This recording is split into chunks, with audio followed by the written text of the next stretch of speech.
زين ليش ما تقترح بأنك تكون أنت واحد من الإعلاميين ومجموعة من الإعلاميين بأن تتجهون للاتحاد، تقعدون مع رئيس الاتحاد تقولون مباشرة رأيكم، وممكن أكون أنا واحد احنا من راينا الإعلاميين معلن، يعني نعم معلن في البرامج، نعلن في لا غير لما يكون ترى في مع رئيس الاتحاد دايركت ونقعد احنا كاعلاميين. ليش ما نرجع اللي قلته ابو بدر نفس يا عمي السابق؟ ما تقدر صعب الوضع غير، الوضع غير يا عبد الله، الوضع غير عبد الله يا حبيبي. ترى احنا شباب، انا الحين أدري شباب، انا ودي اعيش نفس ما انت ما عشت في ذيك الفتره يا عبد الله. ودي اعيش هذه التجربه. عبد الله يعني احنا انتقد واروح بوجه الشخص اللي قاعد انتقده، اقول له ترى اللي انت قاعد تسويه غلط، الافضل انك تسوي هذا قاعد نقوله ونعلنه، لكن مو راضي.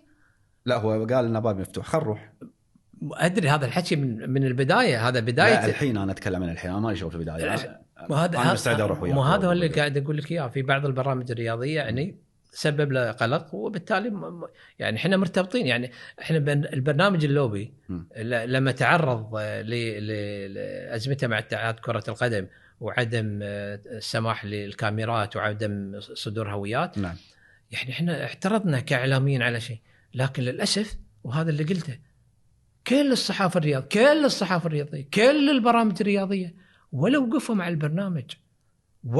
مع البرنامج، يعني على الاقل يسجلون موقف حتى يبين، ما يصير هذا برنامج رياضي. متى نروح انا وياك الاتحاد نزورهم؟ والله متى ما جتني دعوه اروح لهم، حاضر.